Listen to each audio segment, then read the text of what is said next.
одни из редчайших представителей больших кошек, которые приспособились к самым суровым зимам. Настоящие мастера выживания, сочетающие в себе невероятную силу, скорость и бесконечное терпение. Их боятся не только копытные, но и медведи, ведь солидные размеры подкрепляются устрашающим оружием. Привет, друзья! Вы на канале Время с пользой, и герой сегодняшнего выпуска – амурский тигр.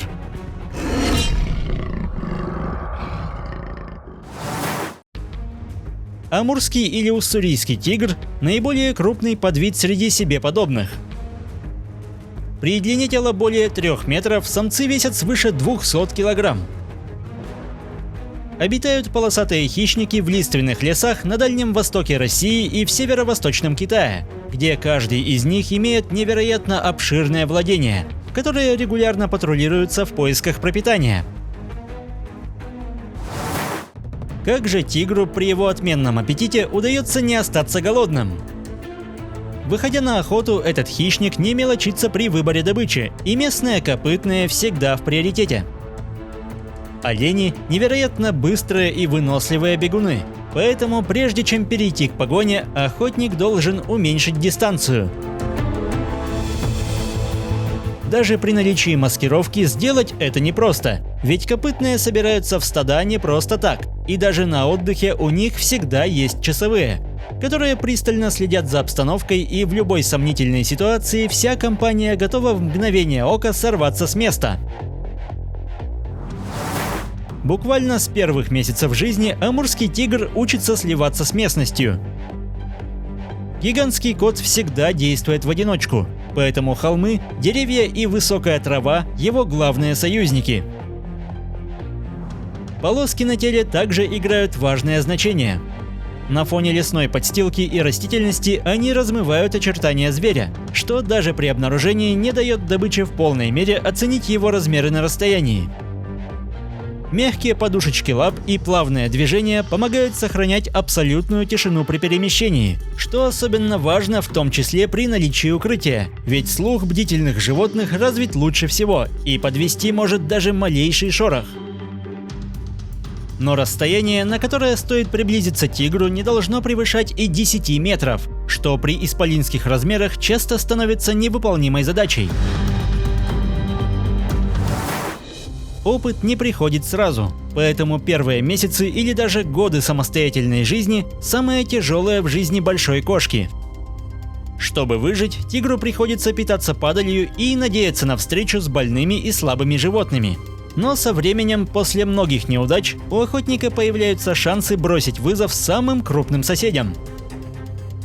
Помимо маскировки, укрытий и невероятного терпения, хищник должен использовать погодные условия, в особенности направление ветра.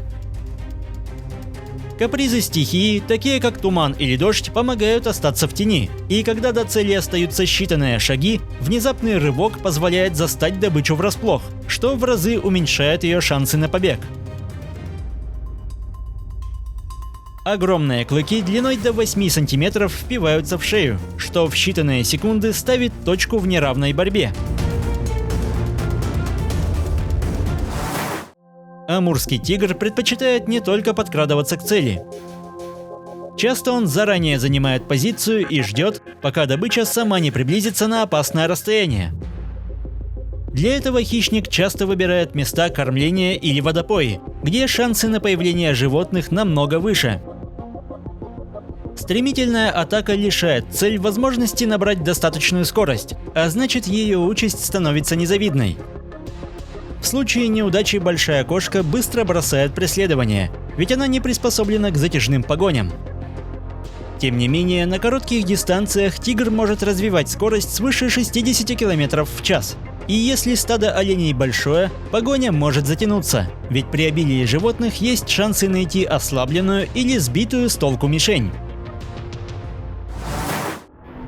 Главной отличительной особенностью в жизни амурского тигра в сравнении с родственниками является снежная, а порой и экстремально холодная зима. Спасением от морозов является теплый длинный мех, который к зиме становится невероятно густым. Лапы этого хищника короче, чем у других тигров, но это уменьшает потери тепла, а подушечки на них шире, за счет чего хищник меньше проваливается в снег. Также к холодам тигр накапливает жировые запасы, которые помогают выжить в голодные времена. Но несмотря на отличную приспособленность, главной проблемой становится охота. Снежное одеяло прячет большинство естественных укрытий.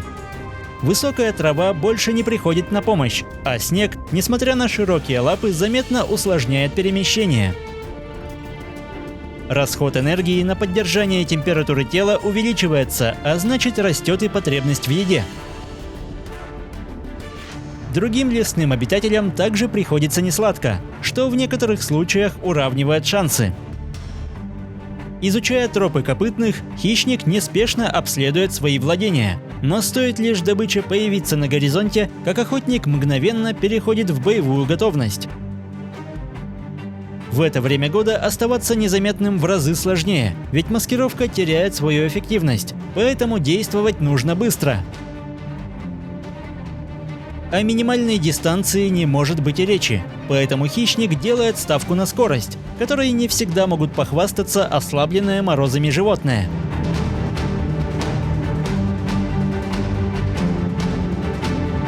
Невзирая на непревзойденные охотничьи навыки, тигр далеко не самый удачливый охотник, ведь его незаметность на фоне малых кошек заметно страдает. К тому же, несмотря на ежедневный ритуал по удалению запахов, трудно оставаться в тени, когда потенциальная добыча обладает отменным обонянием. Погоню приходится начинать за сотни метров, и хотя кабан кажется неповоротливым, в случае опасности он проявляет невероятную прыткость, что дает ему все шансы уйти от погони. По статистике, всего одна попытка из 10 для тигра оканчивается успехом. Особенно тяжело зимой самкам, которым приходится охотиться за троих. Хотя по сравнению с самцами-тяжеловесами тигрицам проще перемещаться по снегу, что дает некоторое преимущество при погоне.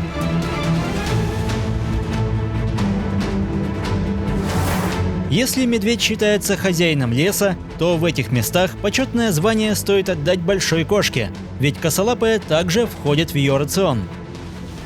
Конечно, матерые животные не особо привлекают внимание тигра, но молодые особи возрастом до 3 лет имеют немало шансов пасть жертвой голодного охотника. Ежедневно хищнику требуется до 10 килограмм мяса, и каждый год жертвами тигров становится около 70 копытных, что делает гигантских охотников важными регуляторами численности животных. Однако из-за действий человека ареал амурского тигра уменьшился в разы, и сегодня в мире насчитывается менее 1000 особей. Остается надеяться, что стратегии по восстановлению популяции позволят вернуть большим кошкам утраченное владение, где они вновь поднимутся на вершину пищевой цепи. Если выпуск вам понравился, поддержите его лайком, комментируйте, подписывайтесь и проводите время с пользой. До скорого!